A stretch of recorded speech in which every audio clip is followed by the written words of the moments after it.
Well, good evening. Thank you so much for joining us. It's Tuesday, the 7th day of November 2023. Just in time for Science TV Prime News, ready to get up to date with what's happening in the world of news. My name is MWOLOLO and our sign language interpreter is Ann Wairimo. Now, straight to our day's stories. Czech Republic Prime Minister Petr Fiala held bilateral talks with President William Ruto at State House in Nairobi today.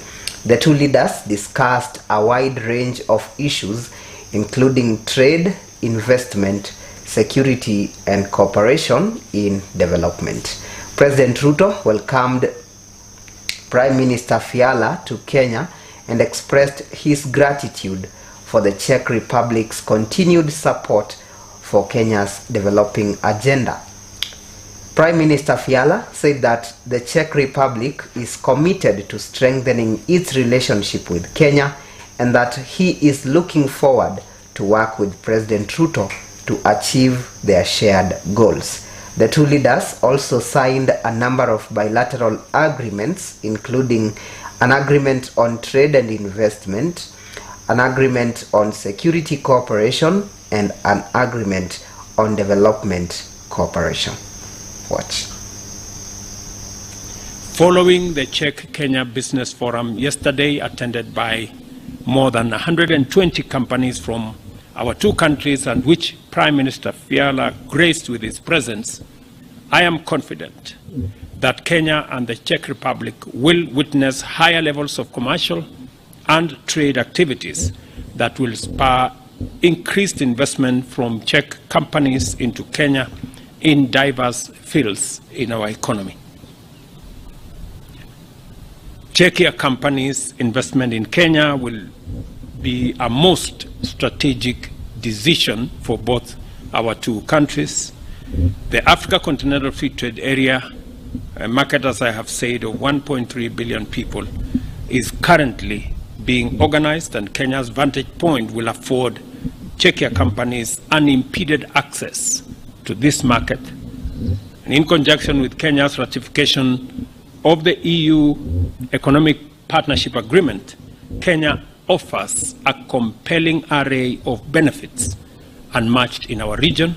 I did also take the opportunity to thank His Excellency Prime Minister for Czech's support as we negotiated the Economic Partnership Agreement that now has been concluded, and we will be signing it off on the 17th of December, that affords Kenya, being the first country in our region, to get quota-free, duty-free access to the European market, and that this will be a leverage that we can share with our Czech counterparts as they explore opportunities in the Kenyan space. The scholarships that are made available to Kenyan students to study in Czech universities, and I have committed that we will look at avenues to expand in the development of our human capital, appreciating that Kenya has among the best human capital globally, and education helps us to sharpen that human capital.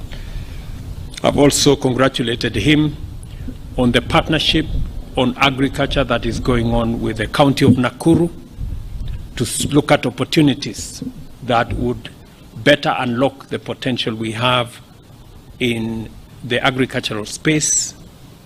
And now that we have the Economic Partnership Agreement in place, I have also asked him that the tea and the coffee that we export to the Czech Republic, we look at opportunities to expand our exports into their market, especially of our premium products that have international recognition and fame. There are many green and innovative technologies which our companies can cooperate on. For example, they can support Kenya's ambition to use geothermal energy and the mission to stabilize Kenya's energy infrastructure. These things go hand in hand. IT technologies and space research is also a very promising area.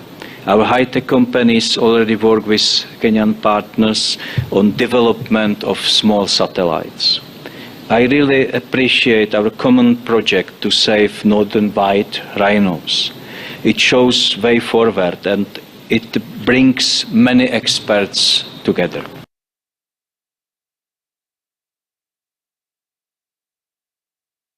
Has begun hearing an impeachment motion against Meru Governor Kawira Mwangaza. In a 2-day trial, the Senate plenary will hear and determine the impeachment motion against Mwangaza, who is facing 7 charges, including misappropriation and misuse of county resources, nepotism and related unethical practices, bullying, vilification, and demeaning other leaders.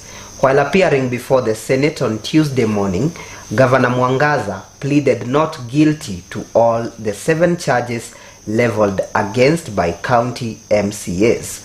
According to Mwangaza's lawyer, Ngoya, her client was innocent and the petitioners have no solid case against the governor. Mwangaza was impeached last Wednesday after 59 MCAs voted in favor of the impeachment motion. Charge 1, misappropriation and misuse of county resources. The governor has grossly violated, among others, Articles 10, 73, 201, 226 Clause 5, 227 and 232 of the Constitution, Sections 8, 12, 13, 1, 16, 17 and 35 of the Leadership and Integrity Act 2012, that is the Integrity Act, Sections 55 and 66 of the Public Procurement and Asset Disposal Act 2015, that is the Procurement Act, and Sections 45, subsection 2 and 46 of the Anti-Corruption and Economic Crimes Act, that is the Anti-Corruption Act, by engagement, connivance, and or complicity in the following. A, the embezzlement of county funds through the governor's sisters, that is Rose Kinya Gwantai and Miriam Gwantai, brother, that is Kenneth Gwantai Murangiri, brother-in-law, that is Nefat Kinywa, and the nephew to the governor's husband, that is Edwin Mutuma Murangiri, all of whom are from now on collectively referred to as the governor's relatives. That 1, an inchoate audit process was underway, and 2, the matters raised by the Assembly were sub judice, the latter frivolous ground being also disingenuous and contrived when viewed against the fact that the governor has already been convicted of contempt of court. The Honorable Kawira Mwangaza, how do you plead to the 7 charges? Guilty or not guilty? Not guilty. The standard for removal of a governor in office, taking into account the adjectives used by the drafters of our Constitution, as defined or as interpreted by our Supreme Court, suggests that the process must be rigorous.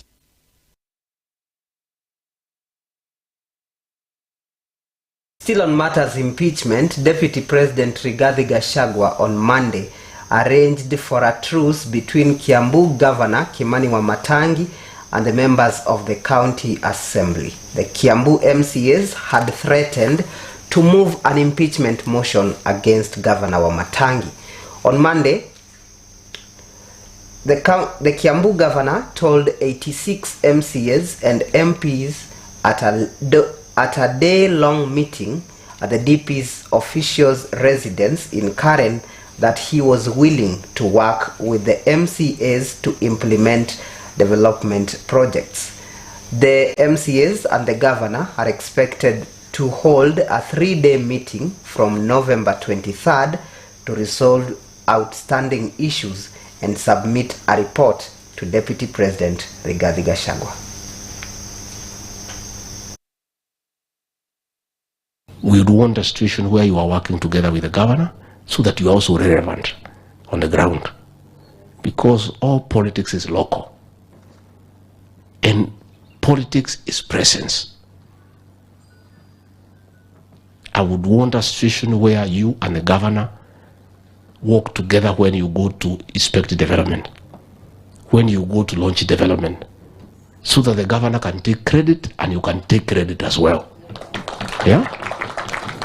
And that situation works out very well when people are united. So that is a piece I'm trying to ask you today, to please agree that first, we are not here to fight, we are here to look for a solution. So if you came, you are this camp or that, please stop that one. It's unnecessary. Let's be proactive and let's offer solutions. Let's see where the problem is and offer what? A solution. We cannot unite the whole country if we are not united from our base. And you know, I'm on record asking those who did not support the president in the last election to come and work with us.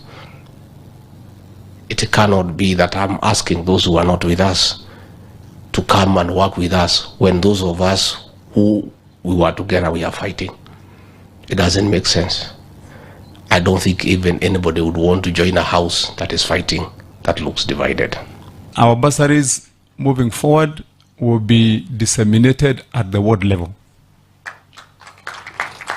And disseminated at the ward level, Your Excellency, meaning that the member of county assembly has the freedom, together with the committee, to go identify the beneficiaries, because they're the ones on ground. Once they have identified the beneficiaries, they can go ahead then and allocate the bursaries together with the committees. And then the member of parliament of the county assembly will arrange, in consultation with us, at the time when they are ready to issue the bursary. And when the bursaries are ready to be issued, the only thing they need to do as they issue the bursary is invite the governor. When the governor comes when they're issuing, we just pay a visit to them, say, fine, you are giving the bursaries, we greet the people, they go ahead to issue the bursaries, Your Excellency. We have no problem with that issue of the bursaries. In other news, Interior and National Administration Cabinet Secretary Professor Kithure Kindiki on Tuesday went back to Lamu County to engage with residents on security matters. Upon arrival, CS Kindiki met with security officials and the residents to discuss the security challenges facing the county. Kindiki's visit comes after a series of terrorist attacks in Lamu County in recent months. The attacks had left a number of people dead and injured and have even disrupted the lives of people of Lamu. In a statement, CS Kindiki said that he was committed to ensuring the safety and security of the people of Lamu. Last month, he unveiled the names of 35 most wanted terror suspects. Tunatarajia ya kwamba tupate usalama kwa jamii ya Lamu kwa jumla, hasa kama sisi ni wafugaji. Tunanyoroshea mkono ya kwamba sisi tunawajua wajangili ambaye wanakuja kuwasumbua watu wetu hapa, na hiyo maneno haliko, kwa sababu sisi tuko sawa na wengine na tunaathirika wakiathirika, na hawa ndio jirani yetu, si wengine. Kwa hivyo tunatarajia waziri hii maneno tuidumishe pamoja, ili tushirikiane wakaji wa Lamu wote, kila mtu apate haki yake. Kuhusu sisi wakulima na ndugu zetu hao wafugaji, hatuishi kwa usawa, kwa sababu tunaona kwamba kama sisi wakulima tunaona ng'ombe zinaingia katika mashamba yetu, wanalisha bila mpangilio, lakini kama waziri anaweza kuingilia kati hapo ili kuwe na atutenganishe tu ili wakulima wawe na sehemu yao na wafugaji pia wawe na sehemu yao. Hiyo nafikiri itaweza kuleta uwiano mzuri ili tuweze kuishi kwa amani. Sisi tunatarajia, unajua usalama Lamu unahitaji mbinu tofauti kama yawezekana. Kama maoni yangu mimi mwenyewe, ningesisitiza sana dialogue. Kwa sababu kuna 5-point issue, tunastahili kuwa na mediation process. Ili tukishasikamana sana, adui ataona vigumu sana kupenya.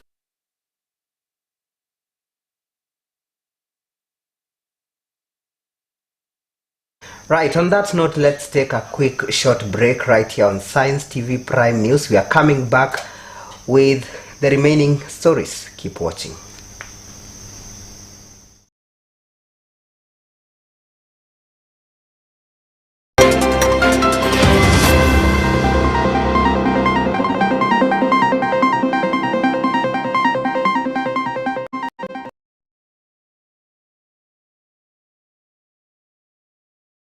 Assistor is now available on the Safaricom M-Pesa app. To use Assistor, simply log in to my M-Pesa app, go to Services, select Assistor, follow the prompts, and your account is ready to use. To get an interpreter's services, simply click on the interpreters and select an available interpreters from the list provided.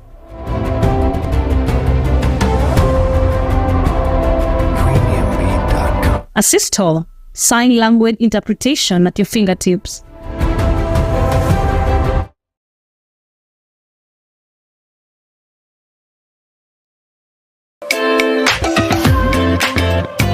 We are now closer to you. In our quest to reach you, we are in Mount Kenya region, Coast region, Western region, Nyanza region, Nairobi region, Eastern region, and Southern region on free-to-air platforms, Signet, GoTV, and StarTimes.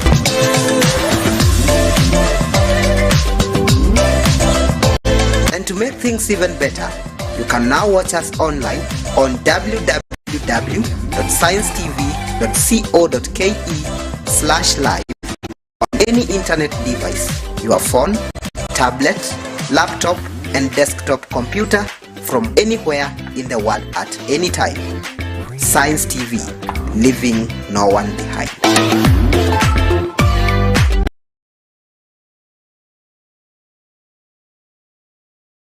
Welcome to Kids Technical College.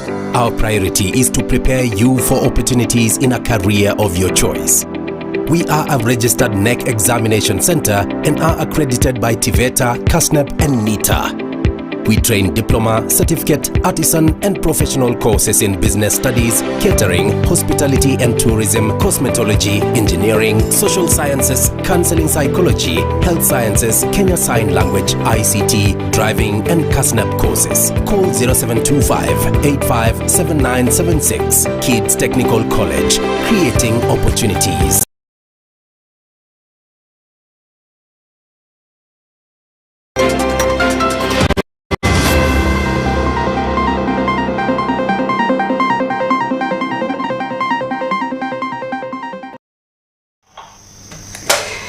Alright, thank you so much for keeping it Science TV. Let's now proceed to other news. Education Cabinet Secretary Ezekiel Mashogu on Tuesday toured Kisii University to assess academic activities in the institution.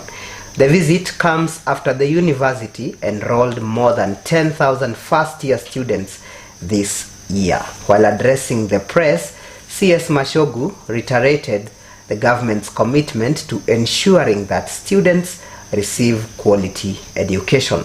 The CS defended the new higher education funding model, saying it is the best way for students to access financial assistance. Mashogu said that the government will fund 40% of the tuition fee for university through HELB loans, further adding that the government will provide subsidies to universities to help reduce tuition costs. Pay in a year is only 10,000, 5,000 per semester. And those of us who can be able to afford the category of the CS Machogu, the category of the PS Hinga, and there are also quite a number. We have said, yes, they can be able to pay 40%, meaning if the cost is 200,000, probably Bachelor of Education, the amount that Machogu will be expected to pay is 80,000.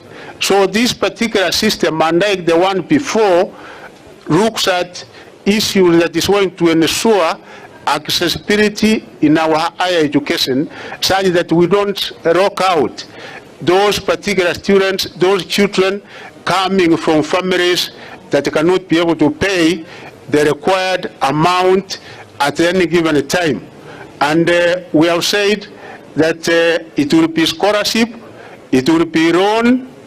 Yes, there is an amount. Even me, when I was in university, the boom we used to get, at the end of it all, we had to pay. Of course, we were given many years to pay, and like me, I took almost 10 years to pay the loan that I was given during my time in university. So you also, the amount of loan that you take, because we have categorized into 5 groups. Once you finish college, of course, you will be given a number of years to repay the loan, and that will only be done once you secure employment. And I've said the Ruto administration is working on many ways in order for us to get a return of the very much money that we give to the education sector, because like this particular year, the amount given to us in education is 630 billion. So we assure you that no one and nobody is going to miss out in getting education, particularly higher education, and even from the lower level, because he comes from a poor background. From Kisii University now we end the news updates in Narok, where hundreds of the residents volunteered to participate in the public participation for the 2024-2025 financial year and medium-term budget, where they gave views of their priority areas of development. Among the areas prioritized for development in the county were agriculture, trade, culture, and education sectors, which, if well developed, will lift the standards of livelihoods of the people. Narok County Commissioner Isaac Masinde, who led the residents, said public participation is an essential component of a healthy and a vibrant society. Niwahakikishie kwamba yale yote ambayo mmesema itaangaliwa na hii technical committee mpaka kwa Minister for Finance ama wa Treasury, mpaka iende kwa policy, alafu wakati serikali inapanga budget ya mwaka ujao na ule mwaka mwingine, iko mambo hapa ambayo nimeona mmesema ambayo ni ya muhimu. Kuna mambo mengi ambayo siwezi kutaja, Narok kupinga na agricultural county, kuna mambo ya subsidized fertilizer, mambo ya mbegu mmesema, mambo ya breed zile ambazo zinaweza kusaidia mkulima wa hapa. Kama ni ng'ombe, iwe ni ng'ombe ya faida, sio ng'ombe tu ya kuona. Kama ni kuku, the same. Mambo ya education nimesikia mheshimiwa akisema pale. All those issues, mambo ya elimu itashughulikiwa. Maoni yale ambaye mmetoa ni maoni ya maana, na ni maoni ambaye itasaidia katika mpangilio ya serikali ya pesa ya 24-27 katika kuweka yale mahitaji yenu kama watu ya Narok into consideration. Ya pili, kuna yale maoni ambaye tumetoa ambaye nikiangalia mengine hata yanaenda direct kwa ofisi ya County Commissioner, ile sensitization ya watu wetu ndio waweze kuelewa jinsi ya kupata huduma ya serikali rahisi. Na ninafurahi kwa sababu County Commissioner wenu amesema atashirikiana na nyinyi na chiefs na wengine kuweza kuhamasisha sisi juu ya hiyo.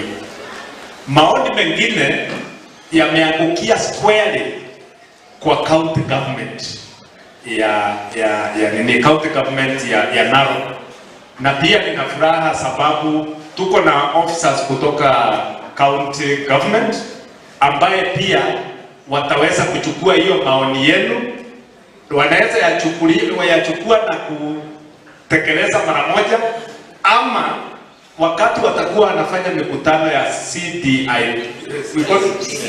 CIDP pia wataweza kujumuisha hayo maoni. Ya tatu pia ni maoni ambaye inahusiana na sisi wenyewe, si ni kweli?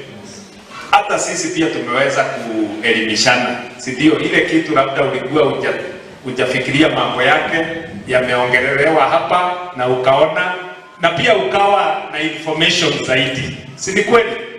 Kwa hivyo yangu kwa jumla, kwa niaba ya team hii kutoka national government, ningependa niwashukuru na niwaambie ya kwamba maoni yale ambayo mmetoa yataweza kuwasilishwa katika ripoti ya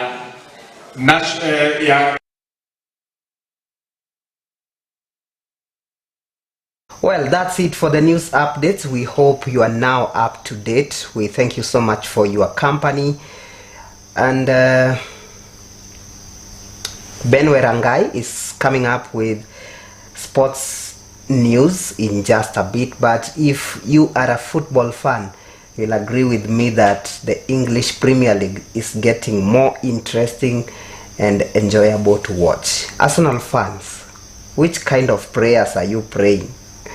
Because the EPL table, the way it looks, you should teach us how to pray.